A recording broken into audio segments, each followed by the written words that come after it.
ديار بكر بشو بزري أمن تراوي ديار بكر سبب السيف دينا غنمان سؤال تهديد تبدأ عليك إخوكس نبي غامد ناول شيء أخوة دربها ذكر ذروة سيروش بيرها من يفوزك أفضل دفق الدبريش الخراب شواء ذكر أعطيت شوفوا فاطمة خادمة من أوتر شواتي سيف شهري أعشوني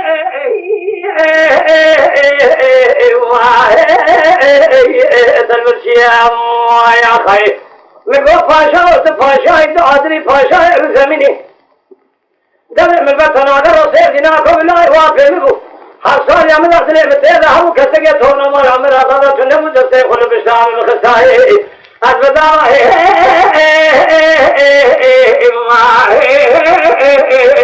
سير ديناكم ما خي لا روز أيضا من سالة سير ديناكم نفس كرين في آمي هاي واقر مسألة كريه أميري أخوكي مائر ما خي زناغا ولا تقولي سريشاغا أمان شرد رزان باغت لا يعفي برازي عمراغا برخي بسدق ويشتي مخارية حسي من البركية حمد آغا خي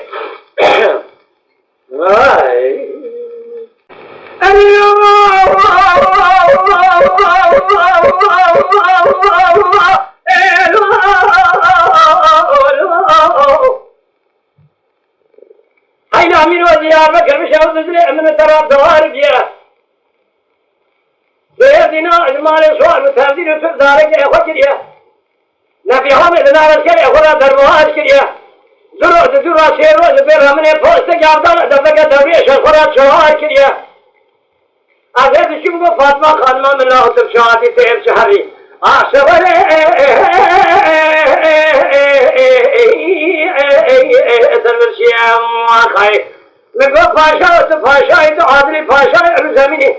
دمع من مطن أقر وصير ديناكم بالله يوافي مو حرشان يا من أبريع متين ذهبوا كثقي تونا مالا عمر أغنى تنبو دسيق ولا بشتام المخصة ما خي أثبتا ما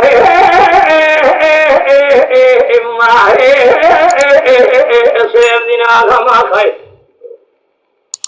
لا روح لا يروح من الصالة سيف ديناكم نفس كرينا في آمي هاي واخر مسألة كريه